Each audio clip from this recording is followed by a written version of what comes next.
Jesus é bom, amém, irmãos? O Senhor, Ele é tão maravilhoso, Ele é tão sublime, que Ele cuida de nós, como seu povo, como sua igreja. Ele zela por um povo todo seu. Eu gosto muito de dizer que Deus, Ele não divide governo com ninguém. Ele é Senhor, Ele é o único Senhor. Amém? Amém. A palavra já fala isso. Não tem problema não.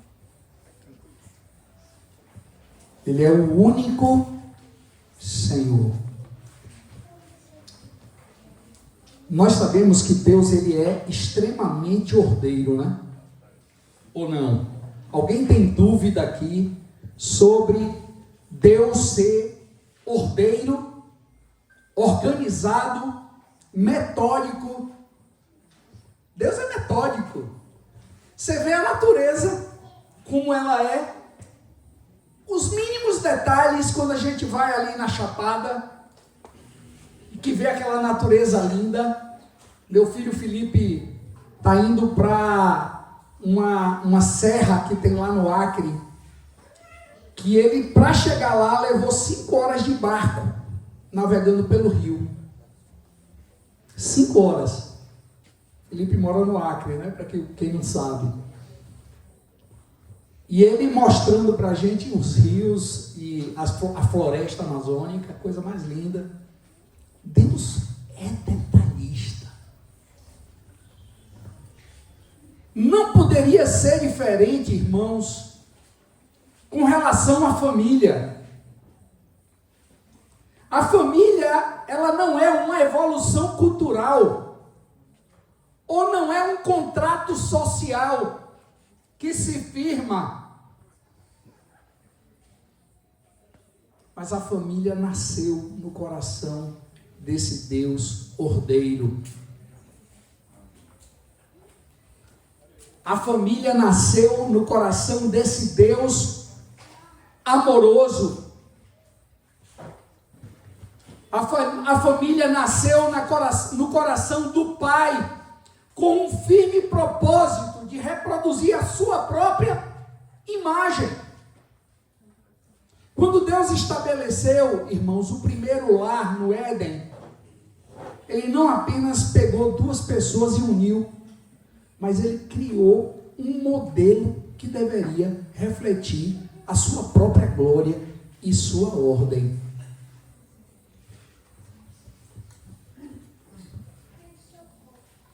Infelizmente, hoje em dia, nós vivemos nos dias que os alicerces da família estão sendo destruídos pelo desejo egoísta da busca da felicidade. Custe o que custar, eu quero ser feliz. O fato é que os fundamentos que foram lançados estão sendo fragilizados, estão sendo destruídos. Quem lembra do que Davi falou a respeito disso, lá em Salmos 11:3? Davi, ele disse assim: se forem destruídos os fundamentos, que poderá fazer o justo? O rei Davi, ele era chamado, era tido na palavra como um homem segundo o coração de Deus. Imagina, gente, você, já pensou, Gilmar, se você fosse conhecido como um homem segundo o coração de Deus? Olha a responsabilidade que recaía sobre a vida de Davi. Se forem destruídos os fundamentos, o que poderá fazer o justo? Irmãos, a resposta para isso é muito simples e direta. A resposta para que se firme esses fundamentos que foram um dia lançados está na necessidade do retorno à palavra de Deus. favor. Quero voltar ao início de tudo, lembram? Aquela música, a velha música de Rebanhão, né? Quero voltar ao início de tudo, encontrar-me contigo, Senhor. Quero rever meus conceitos, meus valores. Eu quero reconstruir. Nós precisamos, irmãos, fazer com que esses fundamentos que foram lançados um dia permaneçam firmes. A única maneira de você fazer isso é você pautar os seus procedimentos na palavra do Senhor. Hoje nós vamos, irmãos, analisar as responsabilidades que Deus delegou a cada membro da família, entendendo que a harmonia do lar não nasce da ausência de conflitos. É impossível não ter conflitos. Ou vocês acham que é possível não ter conflitos? É impossível. Mas ela não nasce dessa ausência de conflitos, mas ela nasce da obediência aos papéis determinados por Deus para cada membro dessa família. Os conflitos vão vir, mas se eu conheço o meu papel e se eu pratico o que a palavra diz que eu tenho que praticar, os conflitos vão ser superados em graça e em dependência do Senhor. Amém?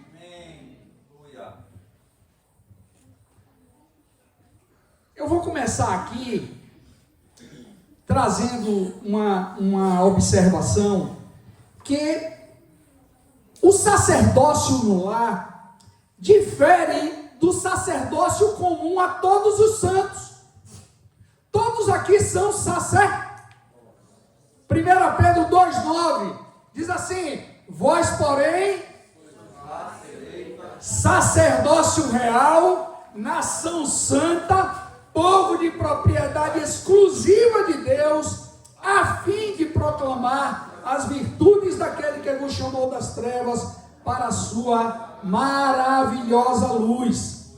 Essa função, irmãos, do sacerdócio comum deve ser exercida por todo discípulo que entendeu o evangelho do reino, que é a questão do ser testemunha e proclamador.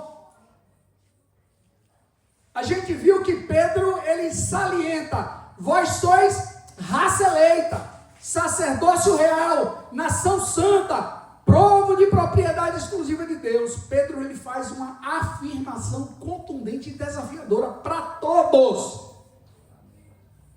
Ele diz que todo aquele que foi enxertado em Cristo pelo batismo, recebeu o Espírito Santo, agora passa a ter uma responsabilidade. Ele nos descreve como raça eleita, sacerdócio real, nação santa e povo de propriedade exclusiva. Deus é exclusivista. Ele não te divide com ninguém. Mas, irmãos, tudo isso tem um objetivo. Tem um fim específico. Qual é? A fim de... O que é esse a fim de? Falando de uma finalidade. Ele nos constituiu isso tudo para quê? A fim de proclamardes as virtudes daquele que vos chamou das trevas para a sua maravilhosa luz. Isso aqui todo mundo tem que viver em todo canto, inclusive na família. Correto ou não? Isso é mandamento, não é negociável. E para a família, qual é o papel de cada membro? O que cada um precisa fazer para cumprir o mandamento do Senhor? Nós precisamos entender, amados, que Deus não trabalha com desordem, mas estabeleceu na sua palavra o que cada um, dentro de sua casa, no ambiente familiar, deve fazer para agradá-lo, deve fazer para cumprir com os seus mandamentos. Amém? Amém.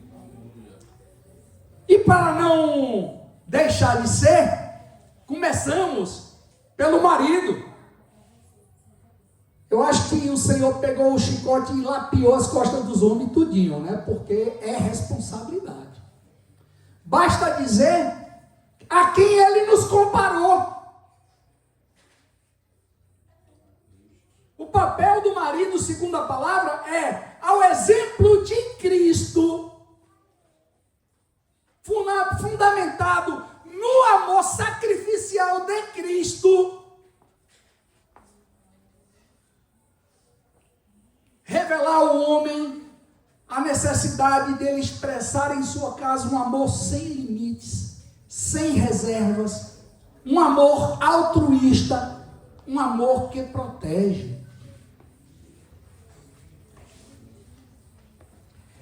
Na Bíblia, irmãos, a autoridade do marido não se traduz em um direito de ser servido,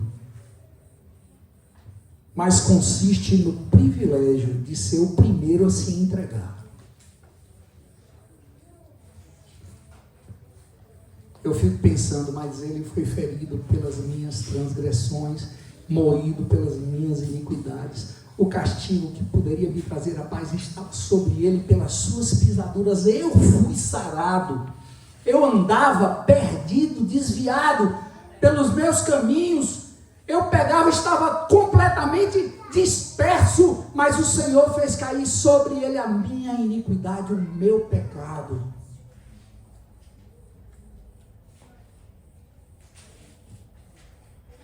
Tal qual o modelo. Quem é o nosso modelo? O homem deve amar e servir sua esposa e a sua família, como Cristo fez pela sua igreja. Esse amor, irmãos, é o amor exemplar. Vocês já ouviram aquela frasezinha que eu gosto de falar sempre? A palavra convence, mas o exemplo arrasta. Eu lembro porque meus filhos estudaram no colégio da Polícia Militar lá no Bendezeiro, e bem grande lá, ó. A palavra convence, o exemplo arrasta. Isso nunca saiu da minha cabeça. A palavra traz nosso modelo. A Bíblia Sagrada traz nosso modelo, traz a intensidade com que estas verdades devem ocupar o nosso coração. Essa verdade de viver o reino de Deus, de ser um homem segundo o coração de Deus, de ser um cabeça que está disposto a viver o reino de Deus, tem que estar na minha mente, tem que ocupar meu coração. A palavra diz que onde estiver o teu, ali estará o teu. É ao contrário. Minha mulher me regula toda hora, porque eu sempre troco. Onde estiver o teu coração, tesouro, pronto. Minha mulher, eu me atrapalho, não adianta, porque eu posso falar 1000 vezes e eu vou falar sempre trocado. Mas obrigado, meu amor. Este amor, irmãos, não é o amor eros. Não é o amor que é movido pelo sentimento. Porque o eros não é só questão sexual. É o sentimento, é aquilo que é movido pela ebulição do nosso sentimento. Esse amor não é o amor que Jesus teve pela igreja, mas ele teve o amor ágape. É o amor da doação. O marido, ele é convocado, ele é chamado a ser o reflexo de Cristo no lar, provendo segurança e santificação para a sua esposa e para a sua família.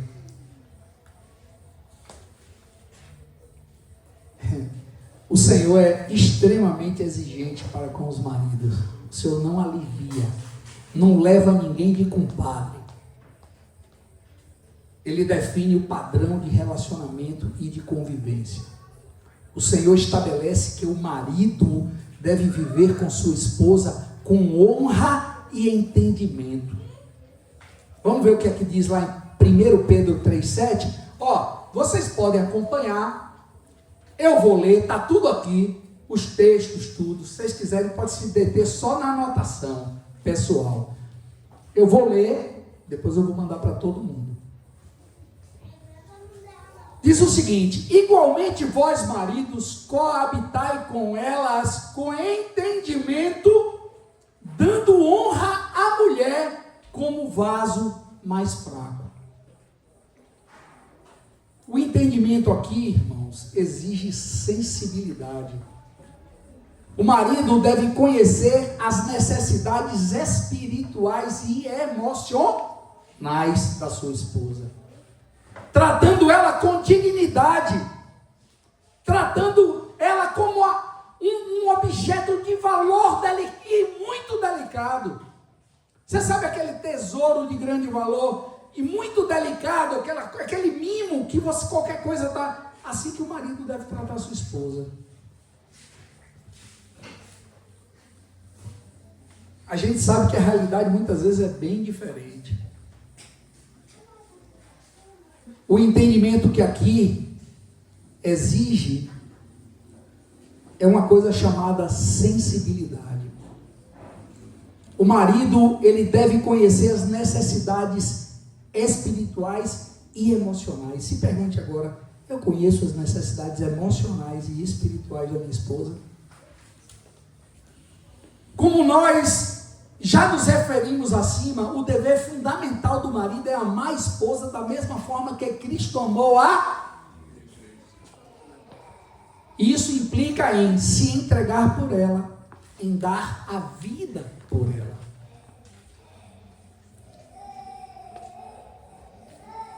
Como então deve ser o amor do marido para com sua esposa? Vamos lá. Amar a esposa com amor sacrificial. Tem alguns textos aqui, eu não vou ler todos, mas eu vou ler alguns aqui, que falam desse amor. O padrão é alto, não é baixo, não é raso. Nós necessitamos de dependência do Senhor e graça de Cristo para vivermos essas verdades, senão a gente não consegue. A gente não dá conta. Vamos ver Efésios 5, 25. Maridos, amai vossas mulheres, como também Cristo amou a igreja e a si mesmo se entregou por ela. O padrão é alto. Efésios 5, 28. Assim também os maridos devem amar a sua mulher como ao próprio corpo. Quem ama a esposa, a si mesmo se ama. Eu duvido que qualquer homem aqui queira pegar uma faca e ficar se mutilando. Ninguém quer pegar a cabeça e ficar batendo na parede, a não ser que a pessoa não esteja boa de sanidade mental. É outra história. Mas quando eu quero cuidar de mim, eu sei me cuidar bem, não sei? Eu sei fazer para mim o que é agradável, não sei? E Paulo fala, porque ninguém jamais odiou a própria carne, antes a alimenta e dela cuida, como também Cristo o faz com a igreja. Você vê que a referência de Paulo é sempre Jesus. Efésios 5,33. Não obstante vós, cada um de per si, também ame a própria esposa como a si mesmo. Mas ele dá uma cacetada também. E a esposa respeite o marido. Depois a gente chega nas esposas. Mas você vê, que Deus ordeiro que a gente tem, gente. Que Deus lindo que a gente tem. É um Deus que é ordeiro, não é bagunceiro. Tudo dele tem ordem. A palavra diz que quando ele criou todas as coisas, ele diz assim, e viu Deus que era bom.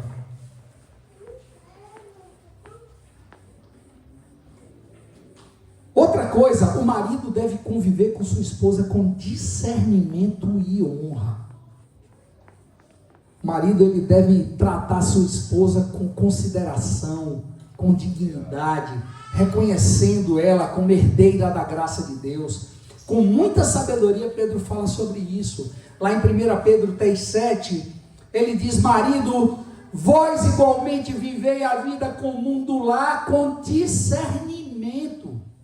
Tem muita gente destrambelhada, que não consegue viver a sua vida comum do lar com discernimento.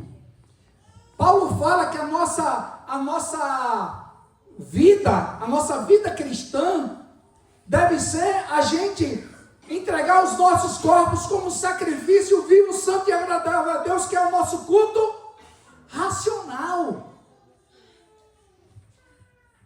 Dizendo, e tendo consideração para com a vossa mulher, como parte mais frágil, tratai-a com dignidade, porque sois juntamente herdeiros da mesma graça de vida, para que não se interrompam as vossas orações. E aí, meus irmãos, existe uma consequência desastrosa para o marido que não se aplica à prática desse ensino. As orações são interrompidas.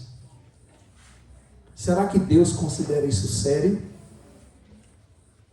O que é que vocês acham? Será que Deus considera isso sério a ponto de dizer, se você não fizer isso, as suas orações vão ser interrompidas?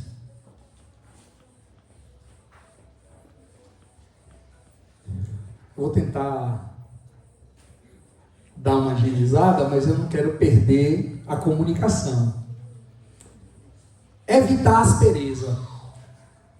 Esse é mais um dos requisitos para todo marido que quer agradar ao pai e viver segundo a palavra de Deus. O marido é instruído a amar e jamais tratar sua esposa com dureza ou amargura. Jamais, irmãos, entendam, isso não é uma opção, é uma condição. Emanuel, se ligue. Você vai casar, se ligue. Não é opção, é condição. E vocês, maridos, como é que estão nessa prática? Eu estou falando aqui para vocês, mas está voltando para mim. Tudinho volta, não tem como. Não há nada pior, irmãos, que se viver num ambiente onde a amargura e a aspereza são consideradas como coisas normais. Não tem nada pior do que viver num ambiente onde há cara amarrada, cara feia. Respostas duras, ásperas, sem docilidade, sem amor. O homem deve estar sempre preparado para, com brandura e firmeza, não é ser bestalhado, não é ser molenga, é brandura e firmeza, estabelecer o reino de Deus em sua casa. Amém. Em Provérbios 15:1, Salomão dá uma dica: a resposta branda desvia o furor, mas a palavra dura suscita a ira. Nosso Deus é organizado pra caramba, né? Ele se preocupa com os mínimos detalhes. Os mínimos detalhes. Uma perguntinha aqui para você, marido. Se a sua liderança fosse um espelho do amor de Cristo, sua esposa se sentiria segura ou sufocada? Perguntinha para você pensar, viu, marido? Homens, aquilo que vocês querem ser quando casarem. 2, você tem investido. Como? Marido, se sua liderança fosse um espelho do amor de Cristo, sua esposa se sentiria segura ou sufocada? Ao mesmo tempo, você confronta como é sua liderança hoje. Você está deixando ela segura ou está deixando ela sufocada? Como é o tipo de liderança que você está exercendo em sua casa? 2, você tem investido mais tempo em prover o sustento financeiro ou santificar a sua casa através da oração, da palavra e do exemplo? Irmãos, sustento financeiro e essas coisas são indissociáveis. Você não pode dizer assim, agora eu vou me dedicar à oração e aí agora eu vou ficar com a cara para cima porque o sustento vai cair do céu. Não é assim. Mas aonde você tem posto tua prioridade? Orar, ministrar a palavra e ser exemplo na sua casa é uma prioridade. O exemplo arrasta. Um outro ponto que eu quero abordar aqui é o papel do pai na instrução. Na instrução, a palavra fala criar os filhos na disciplina do Senhor. Veja só que são vários pontos que a gente deve ponderar e pensar enquanto homens, enquanto maridos. A responsabilidade do homem, ela não tem fim. Sobre ele repousa uma grande responsabilidade. A responsabilidade de instruir os filhos na disciplina e na demonstração do Senhor. Efésios 6,4 fala: e vós, pais, não provoqueis vossos filhos a ira, mas criai-os na disciplina e na demonstração do Senhor. Como é o teu comportamento como pai com os teus filhos? Você provoca eles e leva eles à ira? Você é atencioso? Você dá ouvidos a eles? Os teus filhos têm os teus ouvidos? Você já deu os teus ouvidos para teus filhos?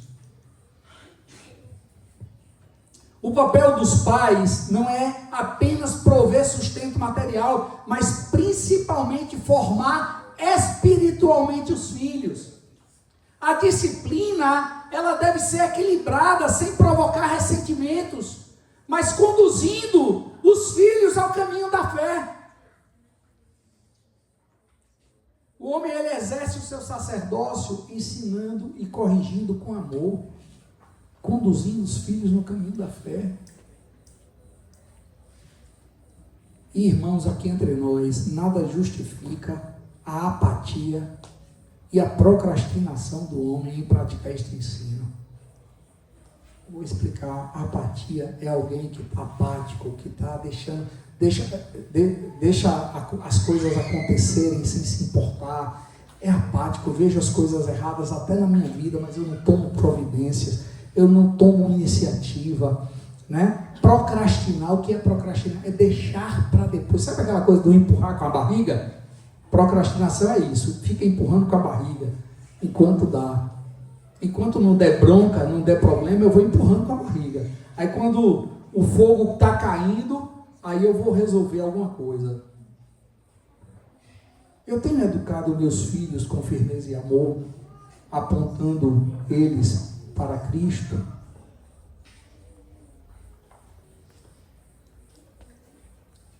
Uma outra responsabilidade que recai sobre o homem é a responsabilidade de interceder. Sobre nós, irmãos, também repousa a responsabilidade de nós sermos intercessores pela nossa casa. E aí eu não digo só pelos filhos, é pela casa. Devemos, como homens, exercer o nosso sacerdócio e apresentarmos diariamente nossa família a Deus. Veja que desde a época de Jó, o Senhor trata isso. Em Jó 1,5 diz: decorridos os dias de seus banquetes, chamava Jó a seus filhos e santificava-os. Levantava-se de madrugada e oferecia holocausto segundo o número de todos eles, porque dizia: talvez tenham pecado os meus filhos e blasfemado contra Deus em seu coração. Assim fazia Jó continuamente. Jó, ele tinha um senso de responsabilidade para com a sua família. Jó é exemplo de sacerdote no lar, intercedendo pelos filhos diante de Deus. O pai e a mãe devem ser intercessores, apresentando seus filhos diante de Deus em oração. Isso não é uma função tão somente do homem. E eu me lembro, Senhor, quantas vezes a gente fala e aquilo que a gente fala não é replicado em prática na nossa vida. Eclesiastes, o escritor de Eclesiastes diz que porque dos muitos trabalhos vêm os sonhos e do muito falar palavras nécias. Quando a Deus fizer algum voto, não tardes em cumprir, porque Ele não se agrada de tolos. Cumpre o voto que fazes. Melhor é que não votes do que votes e não cumpra.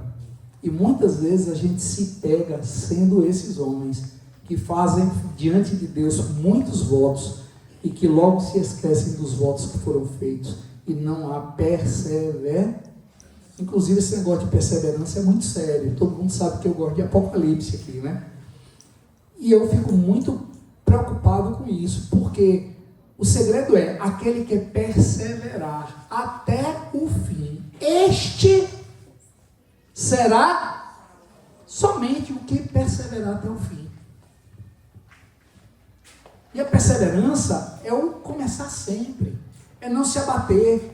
A gente pode até cair, mas não podemos nos prostrar e nem sermos escravos dos erros, porque o Senhor já nos deu a libertação pelo seu sangue. Temos um advogado que é fiel e justo, que intercede por nós. É o único advogado que presta. É Jesus. E olha que eu sou advogado, viu? Aí eu posso falar. Aquele que vem a mim, ouve as minhas palavras e as não é via a mim e ouve as minhas palavras. É aquele que vem a mim, ouve as minhas palavras e as põe em prática. É condição. Ele diz, vou dizer a quem é semelhante. Aí ele fala de alguém que construiu sua casa sobre a rocha. Aí vem uma pergunta: tenho sido fiel em interceder pelos meus filhos diante do Senhor? Outra responsabilidade, o ensino da palavra. Tá tudo tranquilo? Tá todo mundo aí, todo mundo resiste, né? Não deixem vencer pelo sono, não. Viu? Eu não quero me demorar, mas não quero correr também. Porque eu acho que é um tema de muita importância para todo mundo. Outra coisa que nós, como homens, devemos nos dedicar é ao ensino da palavra. Deuteronômio, ele já tratava sobre esse dever que repousa sobre nós. Deuteronômio 6, de 1 a 9. Eu vou destacar do 4 até o 9, que diz assim: ouve Israel, o Senhor nosso Deus é o único Senhor. Amarás, pois, o Senhor teu Deus de todo o teu coração, de toda a tua alma, de toda a tua força. Estas palavras que hoje te ordeno estarão no teu coração. Tu as inculcarás a teus filhos, e delas falarás. Falarás como? Assentado em tua casa, andando pelo caminho, e ao deitar-te, e ao levantar-te. Também as atarás como sinal na tua mão, e te serão por frontal entre os teus olhos. E as escreverás nos umbrais da tua casa e nas tuas portas. Olha como é que é uma coisa tão assim, valiosa para Deus. Porque Deus não deixou esse negócio aqui à toa. Como eu disse, Deus é organizado, Deus é ordeiro. Ele sabe o que faz, sempre.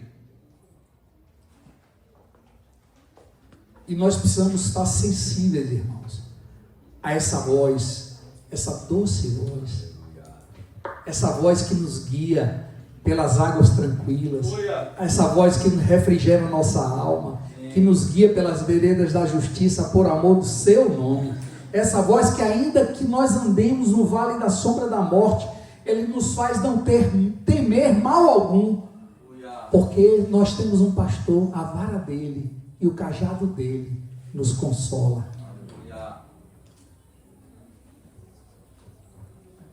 O homem, ele deve manter a palavra de Deus viva no cotidiano da família. O ensino bíblico deve ser constante e prático no cotidiano da família. E os pais, irmãos, são os primeiros mestres espirituais dos filhos. Eles vão reproduzir aquilo que vem na sua casa. Será que eu tenho, aí vai para o homem, vai para a mulher também, tenho transmitido a palavra de Deus de forma viva e constante no meu lar? não deve apenas ensinar a palavra, mas a sua vida e testemunho deve ser vista em sua casa, no meio da família, como a palavra de Deus em ação. Você deve ser a palavra de Deus em ação na sua casa. A expressão do amor de Deus para sua esposa, para seus filhos.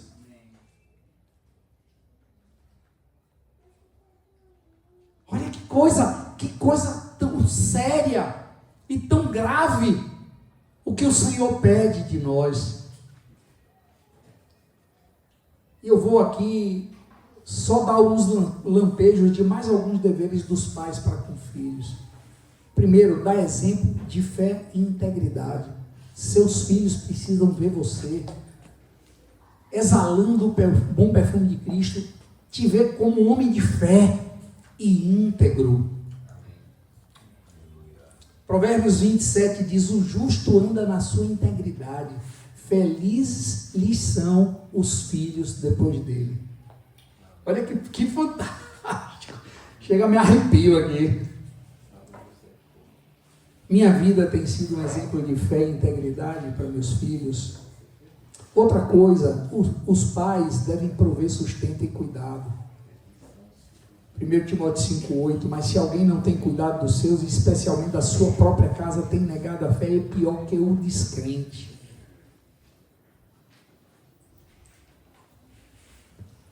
Eu tenho sido diligente em prover e cuidar das necessidades da minha família, ou eu sou displicente, não estou nem aí para nada.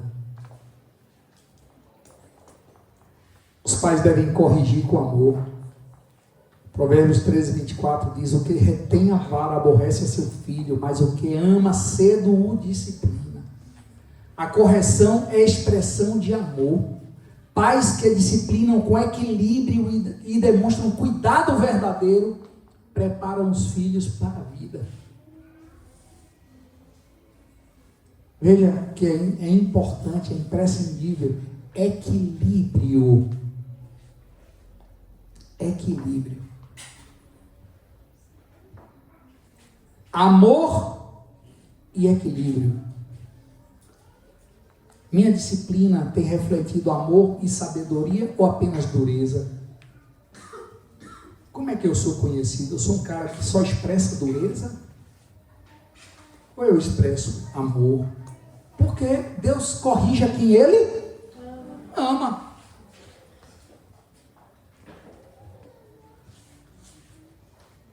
Atuando assim na vida dos nossos filhos, queridos irmãos, os pais não apenas formam pessoas íntegras, mas discipulam seus filhos para o reino de Deus.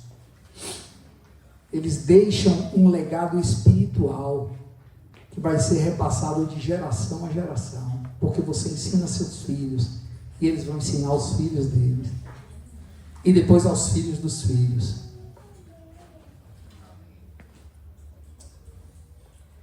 Vamos para as mulheres agora? Leilinha chega e me olhou assim, de canto de olho assim, né? Vamos para as mulheres agora.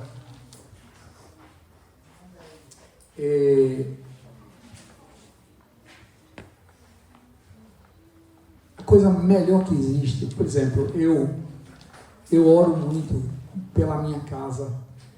E eu oro ao Senhor, Senhor, que minha casa seja um lugar de paz. Que minha casa seja um lugar de paz. Não só para mim, mas para todos aqueles que vão à minha casa, que são alcançados pela relação com nossa família. E eu vou dizer, irmãs, olhem para mim. Grande responsabilidade para que isso ocorra é de vocês.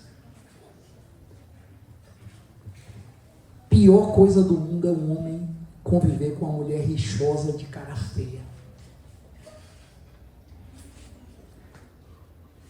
É a pior coisa que pode existir para um homem.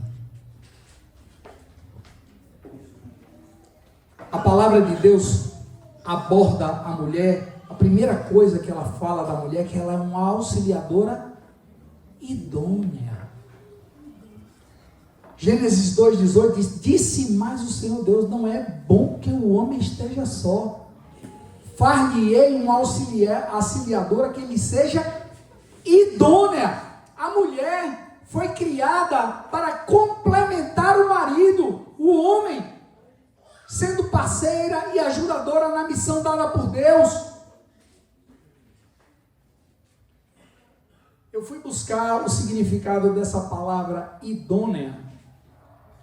Irmãs, eu quero chamar a atenção de vocês. Não é auxiliadora idônea não, viu? É auxiliadora idônea. Não é dona, é idônea. Porque tem muita mulher que age assim, como dona. Quer impor sua vontade, quer fazer o que quer.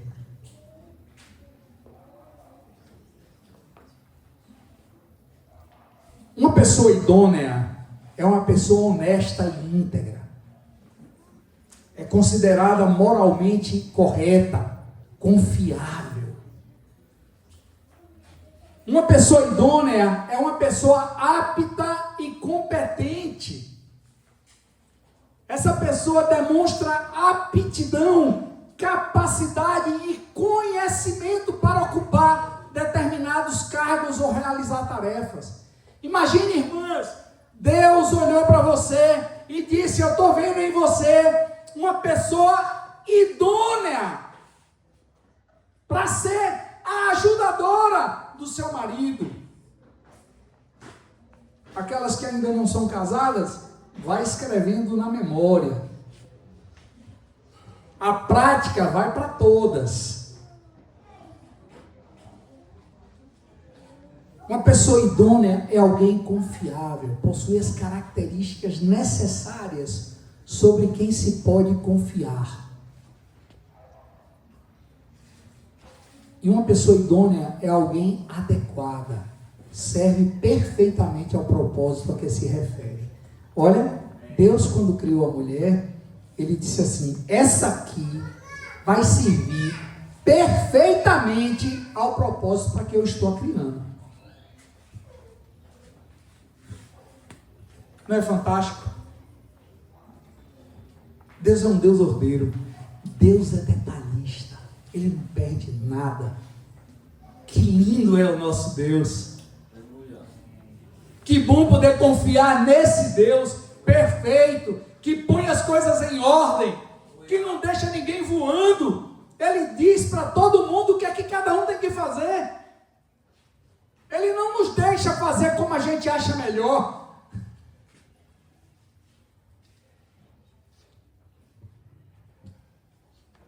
Deus, ele fala também de uma esposa virtuosa. Provérbios 31, 10 e 12 diz assim: a mulher virtuosa, quem a achará? Uma pergunta. O seu valor muito excede o de finas joias. O coração do seu marido confia nela. Minha irmã, o coração do teu marido confia em você? Você acha que pelo seu proceder, o teu marido confia em você? Eu vou fazer 40 anos, eu fiz 39 anos de casado. 39 anos de casado. E eu digo, eu casaria de novo com minha mulher. Ela sabe disso, que eu falo para ela. Eu digo para ela que ela pacifica meu coração. Mas também quando ela está com cara emburrada, eu digo para ela: tira essa cara emburrada. Não é verdade? Faz parte. Eu sou responsável, eu sou o cabeça, eu sou sacerdote. Eu tenho que discernir minha esposa, né? Mas eu também tenho ouvidos para ouvi-la. Porque eu também piso na bola.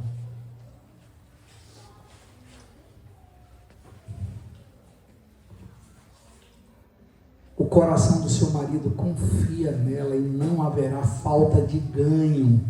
Ela lhe faz bem e não mal todos os dias da sua vida. Minha irmã, você está fazendo bem ou mal para o seu marido?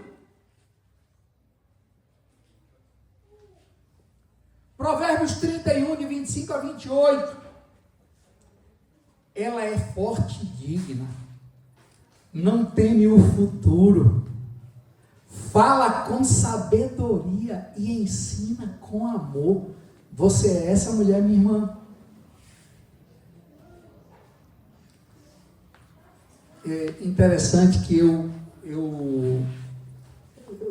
perdi um contrato meu recentemente. Hoje eu tenho, do meu trabalho, 98% de todo o meu rendimento está concentrado apenas em uma empresa. Esse ano estou fazendo 20 anos que advogo para ela. E isso, vou dizer, às vezes meu coração fica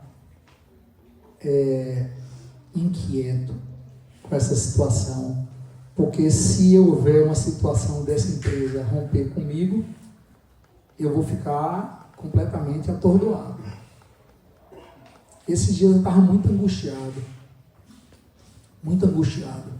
triste, e toda vez ela me relembra algo que aconteceu conosco lá em 1996. Quando eu saí de feira, fui para João Pessoa, 30 dias depois eu fui demitido.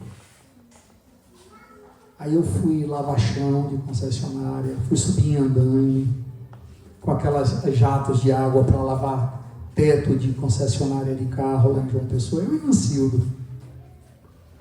Fui encerar chão. Chegava no final do mês, o que entrava só dava para pagar as contas, não ficava nada. As contas da empresa, não as minhas. E um recurso que eu tinha, quando eu fui demitido, guardado, foi acabando. Até que com 8 meses, que acabou o dinheiro todo, eu disse para ela, só temos 1 mês de despesa. O Senhor abriu a porta e eu fui contratado por uma empresa. E essa experiência, meus filhos marcaram a vida deles. E Suzy sempre faz questão de me lembrar. Nós temos 39 anos de casado. Eu nunca trabalhei fora, meu amor. E Deus sempre nos susteve. Então, assim, mulher virtuosa é aquela que é exemplo de força, de sabedoria e dedicação. Ela não teme o futuro. Fala com sabedoria e ensina com amor. Cuida bem de tudo o que acontece em sua casa e nunca dá lugar à preguiça. Olha só, você é uma mulher diligente ou preguiçosa, minha irmã? Sua casa é a sua cara. Sua casa reflete o que você é. E você não pode nem dizer, porque eu não tenho tempo. Não é, irmãos. Me perdoem, não é. Eu acho que você precisa refletir se a tua casa está sendo um reflexo disso aqui. Cuida bem de tudo que acontece em sua casa e nunca dá lugar à preguiça. Seus filhos a respeitam e falam bem dela, e o seu marido a elogia. Amém. Olha aí, meu. Não é uma bênção? Não é uma bênção, irmãs? Qual é o homem que não quer viver com uma mulher dessa? Qual é o homem que não quer viver com uma mulher dessa?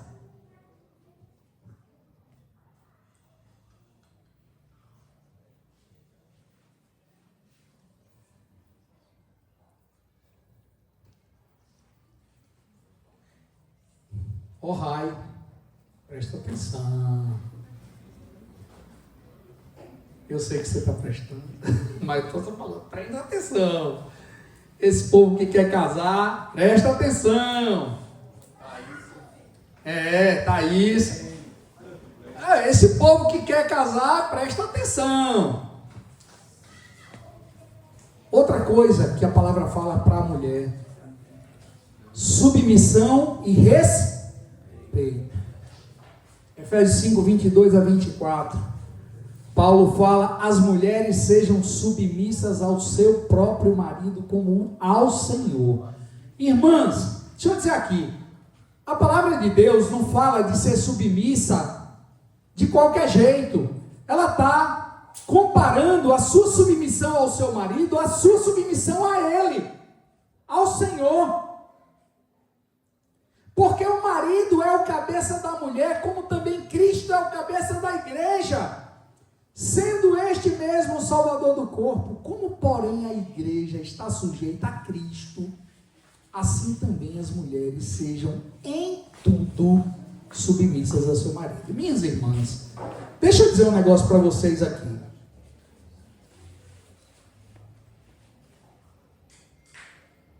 Como, porém, a igreja está sujeita a Cristo, assim também as mulheres sejam em tudo submissas. Isso aqui não é uma submissão seletiva. Sabe o que é isso? Eu vou escolher que área da minha vida eu vou submeter. Eu me submeto em algumas áreas, em outras não. Eu escolho em que eu vou ser submissa. A submissão bíblica é vivida em amor e respeito, refletindo a ordem divina sem anular o valor da mulher. Irmãs, vocês lembram que eu disse aqui que o papel do homem não dá a ele o direito de querer só ser servido, pelo contrário, o homem é o primeiro a botar seu pescoço na linha do trem.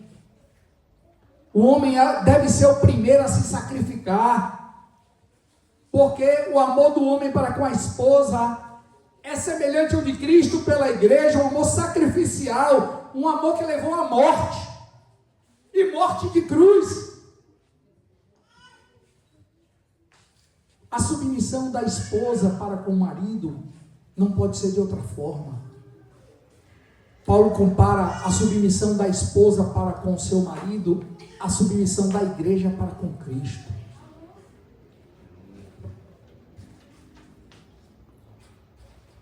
Colossenses 3,18: esposas, sede submissas ao vosso próprio marido, como convém no Senhor. Veja assim, a submissão é uma atitude espiritual. Não é carnal. Quem é que quer se submeter a ninguém aqui? Eu digo assim, o amor, irmãos, não é um sentimento. O amor é uma escolha. A submissão é uma escolha. Como tudo na sua vida, você para estar aqui hoje, você teve que escolher, ou não? Todo mundo que está aqui teve que escolher. Teve gente que não veio, porque escolheu não vir. São escolhas. Eu e Diniz, para estar aqui hoje, escolhemos estar aqui hoje. Então a submissão, irmãos, é uma atitude espiritual, feita como convém no Senhor. A palavra também mostra a mãe como educadora espiritual. 2 Timóteo 5. Paulo fala a Timóteo, na carta dele a Timóteo, dizendo: recordo-me da fé não fingida que há em ti, a qual habitou primeiro em tua avó Lóide e em tua mãe Eunice, e estou certo de que também em ti. A mãe transmite fé e valores espirituais, deixando um legado para o seu filho, um legado de devoção ao Senhor, de obediência ao Senhor. Uma mãe que entende isso, inculca nos seus filhos os valores de Deus. Amém, Senhor. Provérbios 1:8 diz assim: ouve, filho meu, a instrução de teu pai, e não deixes o ensino de tua mãe. Jovens, solteiros, Ouve, filho, a instrução de teu pai e não deixes o ensino de tua mãe.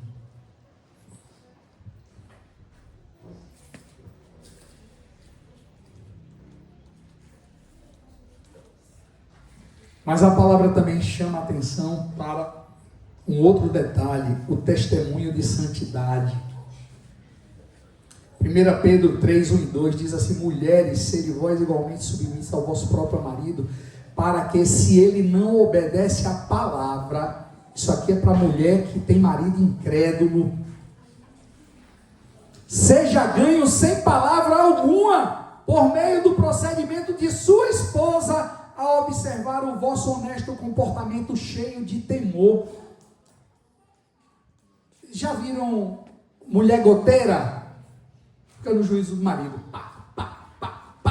Não para, incessante, murmura o tempo todo, murmura. E ao invés do cara encontrar em casa um lugar de paz, ele vai achar na casa dele um lugar onde ele não quer voltar. E aí eu pergunto, minha irmã, a tua casa é um lugar onde o teu marido quer voltar? Quando sai de manhã para o trabalho? Ou ele bota a mão na cabeça assim: ei, estou voltando para casa. Eu digo a Suzy, nossa casa não tem lugar onde eu gosto de ficar mais do que na nossa casa. Ela sabe disso. Muitas vezes eu já falei isso para ela. O bom de eu estar falando tudo isso é que ela não me deixa mentir. Porque se ela estiver mentindo, ela vem e me desmente logo, né? Você viu aí que ela falou, não, é ao contrário, tá vendo? Ela bota para quebrar.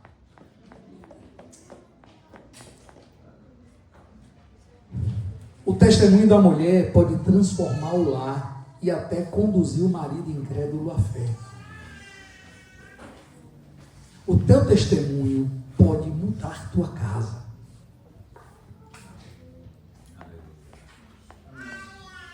A mulher convertida é chamada para ser a arquiteta da paz e a auxiliadora que traz completude ao propósito de Deus na família.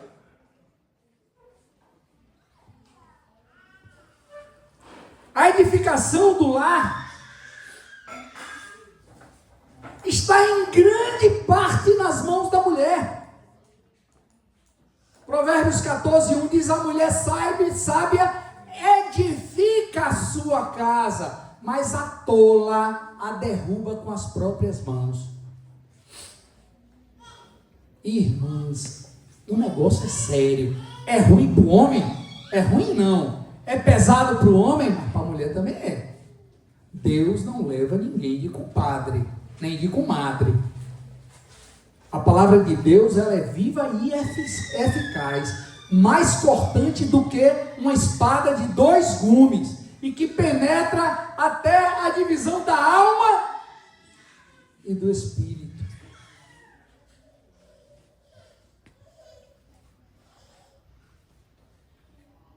Vou correr, meu Deus, é muita coisa aqui. Tenham paciência. 9h15. Ixi, ele já está olhando para mim em cara feia ali. Tô brincando. A sabedoria bíblica, irmãos, não é apenas uma sabedoria intelectual, ela é uma sabedoria prática. A mulher, ela tem o poder dado por Deus para determinar o clima espiritual e emocional da sua casa. Rapaz, não tem coisa mais gostosa do que quando eu chego em casa e minha mulher está sorridente, está tranquila, está leve. Não tem coisa mais pesarosa quando eu chego em casa e ela não está bem, eu sei. Eu olho para ela e digo assim: você não está bem. Isso é fruto de 39 anos de casado. Minhas irmãs, se lembrem que o Senhor te pôs como ajudadora idônea. E disse o Senhor Deus: não é bom que o homem esteja só, falhei uma ajudadora idônea. A submissão bíblica, irmãs, é uma missão de suporte e respeito mútuo dentro da ordem divina. Ele que deu a ordem, ele que botou a ordem. é uma escolha de amor que honra o plano de Deus para a liderança do lar. Você é super importante para que seu marido possa exercer a liderança dele, o sacerdócio dele. Efésios 5, 22 e 24 diz: as mulheres sejam submissas ao seu próprio marido como ao Senhor, porque o marido é o cabeça da mulher, como também Cristo é o cabeça da igreja, sendo este o mesmo Salvador do corpo. Perguntinhas: mulher, suas palavras e atitudes diárias têm levantado colunas de fé ou cavado buracos de murmuração em sua casa? Você enxerga seu papel de ajudadora como uma posição de inferioridade ou como uma missão estratégica dada por Deus? Como é que você encara isso? E agora vamos para os filhos. Vou passar mais rápido, sem perder o conteúdo, tá? Depois eu vou mandar para vocês, e tá tudo aqui. E eu peço que vocês se debrucem em dar uma lida, ler os textos, orar, meditar a respeito. O papel dos filhos na família segundo a Bíblia. A honra e a obediência aos pais é um princípio espiritual, jovens. Isso aqui vale para qualquer um. Para mim, inclusive. Para mim, eu tenho mãe viva. Para minha sogra.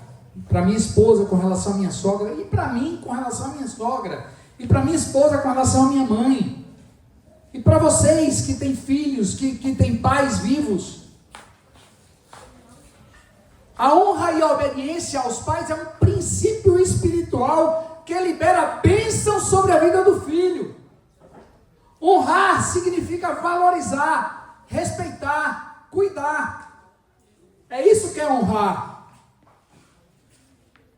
A palavra diz que é o primeiro mandamento com promessa.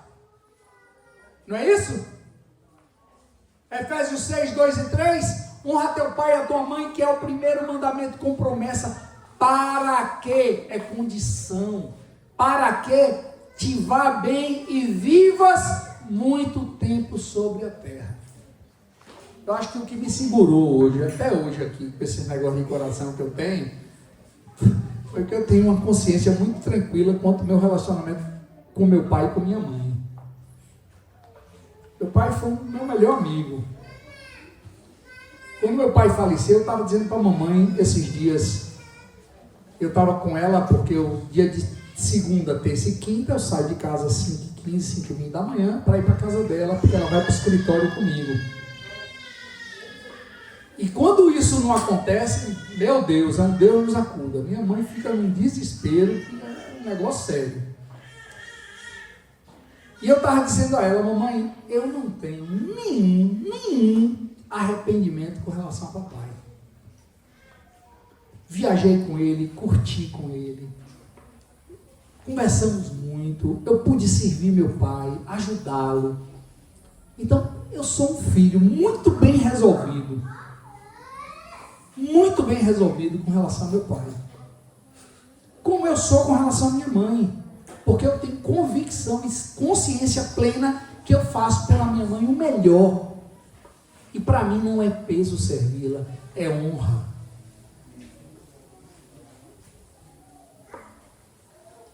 E eu quero dizer que honra e obediência são coisas indissociáveis. Uma coisa não existe sem a outra. E Paulo, ele atrela a obediência do Senhor à verdadeira expressão de justiça. Ele diz assim: vós filhos, sede obedientes aos vossos pais do Senhor, porque isso é justo.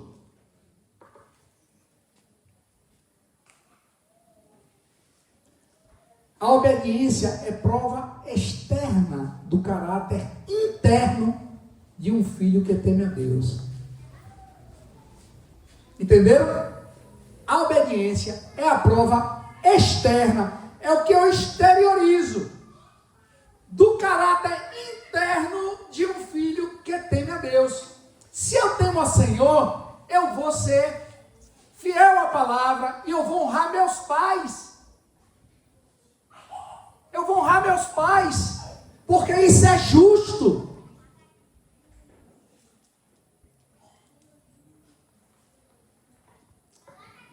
Eu vou citar aqui alguns itens que retratam muito do papel dos filhos no lar. Eu vou destacar alguns, lembrando que esses que eu vou destacar não são números fechados, eles apenas são exemplificativos, tá? Vamos lá, Efésios 6, de 1 a 3.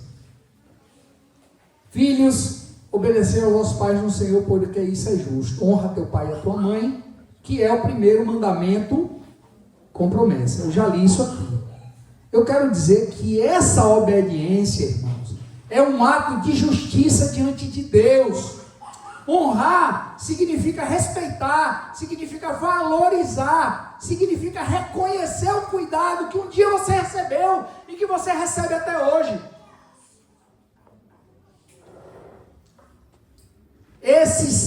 E aí é uma coisa que eu falei, esse mandamento não se limita à infância, mas acompanha os filhos por toda a vida. Meu pai e minha mãe foram cuidados por mim, minha mãe segue sendo cuidada por mim. E eu amo cuidar de minha mãe, a gente cuida de minha sogra. É importante para nós honrar nossos pais. Uma perguntinha: tenho demonstrado honra e obediência aos meus pais de forma que glorifica a Deus? Outra coisa é a obediência que agrada ao Senhor. Colossenses 3:20. Filhos, em tudo obedecer aos vossos pais, por isso é agradável ao Senhor. Engraçado que quando Paulo faz aquela lista em Romanos 1, ele diz: aqueles que são os efeminados, isso, aquilo outro, roubadores, idólatras, maldizentes, parará. Ele diz: filhos desobedientes aos pais, estes não herdarão o reino de Deus. O Senhor não aprova, nem consente, nem aprova os que consentem, porque veem e não corrigem, e não falam, e não exortam, e não ajudam.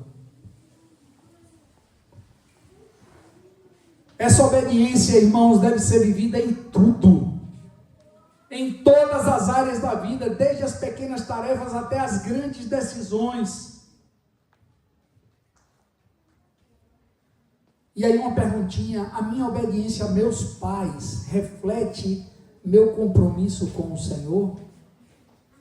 É inadmissível alguém que se diz discípulo não honrar seu pai e sua mãe. É inadmissível. É um pecado grosseiro.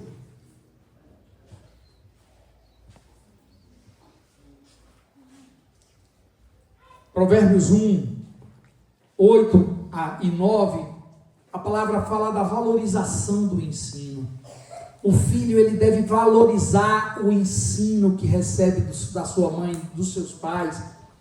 Diz assim: ouve, filho meu, a instrução de teu pai, e não deixes o ensino de tua mãe, porque serão diadema de graça para a tua cabeça e colares para o teu pescoço. Os ensinamentos dos pais são como joias espirituais que adornam, que enfeitam a vida dos filhos. E guardar e aplicar esse ensinamento é sinal de sabedoria, traz honra. Eu tenho valorizado e aplicado os conselhos e ensinamentos recebidos dos meus pais? Perguntinha para vocês.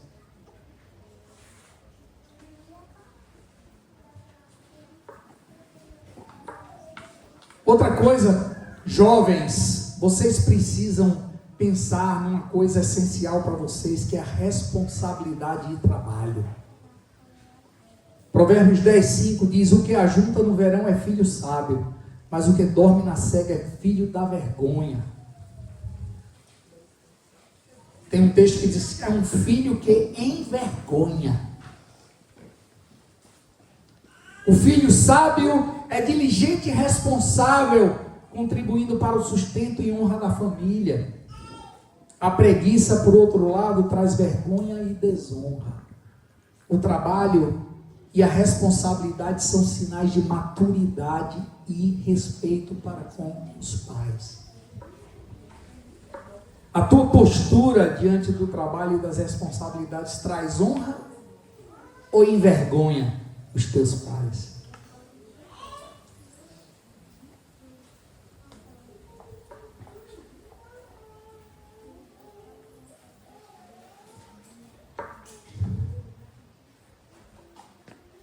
Outra característica que deve existir em vocês é o desejo de alegrar os teus pais. Provérbios 23, 24 e 25 diz assim: grandemente se regozijará o pai do justo. Você quer alegrar teu pai? Seja justo, seja justa. E quem gerar um sábio se alegra lá nele. Alegrem-se teu pai e tua mãe, regozijem-se que te deu a luz. Ele está dizendo, a palavra está dizendo o seguinte: que se eu sou um homem justo, sábio, eu vou gerar no coração do meu pai e da minha mãe alegria. Eu sou um homem muito feliz e alegre com meus filhos.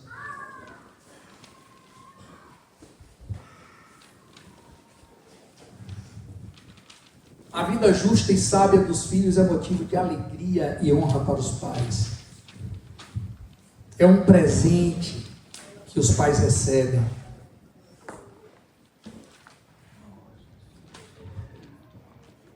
Outra característica é a santidade e o temor de Deus. Salmo 119, 9. De que maneira poderá o jovem guardar puro o seu caminho? Observando segundo a sua palavra, a tua palavra. Você tem buscado viver uma vida de santidade, meu irmão? Você tem guiado as tuas escolhas pela palavra de Deus? E eu vou fechar aqui com um último ponto, que quer dizer que é cuidado com os pais na velhice. 1 Timóteo 5,4 diz: mas se alguma viúva tem filhos ou netos, aprendam estes primeiramente a exercer piedade para com a própria família e a recompensar a seus progenitores, pois isto é aceitável diante de Deus. O cuidado com os pais idosos é expressão de piedade e gratidão. Os filhos devem retribuir o amor e a dedicação recebidas, oferecendo apoio material, emocional e espiritual. Marcos 7, 10 a 12, Jesus fala: pois Moisés disse, honra teu pai e a tua mãe, e quem maldisser seu pai ou sua mãe certamente morrerá. Vós, porém, dizeis, se um homem disser a seu pai e a sua mãe, aquilo que poderias aproveitar de minha corbã, isto é, oferta ao Senhor, então o dispensais de fazer qualquer coisa em favor do seu pai e de sua mãe. Está dizendo assim: olha, você está esquecendo que se você não fizer pelo seu pai e sua mãe, nada adianta você dizer que eu vou oferecer ao Senhor. O Senhor não quer essa oferta. Jesus, ele condena a negligência dos filhos para com os pais, mostrando que o cuidado é parte essencial da honra. Honrar os pais inclui cuidar deles em sua velhice, retribuindo o que esses pais fizeram por ele. Irmãos, que alegria eu posso olhar para minha mãe e eu posso ver como a gente é amigo, como a gente se ama, como eu cuido dela. Não é pesado para mim. Não estou aqui, irmãos, querendo trazer para mim qualquer tipo de vanglória. Mas para mim é leve falar sobre isso. Eu não estou aqui como um hipócrita que fala daquilo que não vive.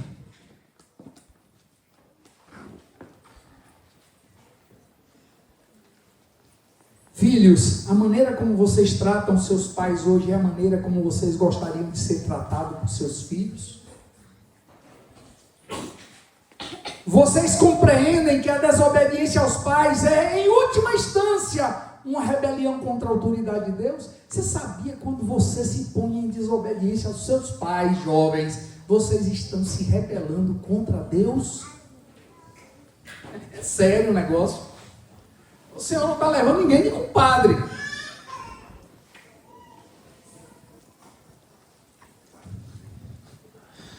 Eu quero dizer que existe uma responsabilidade mútua de todos os componentes do grupo familiar.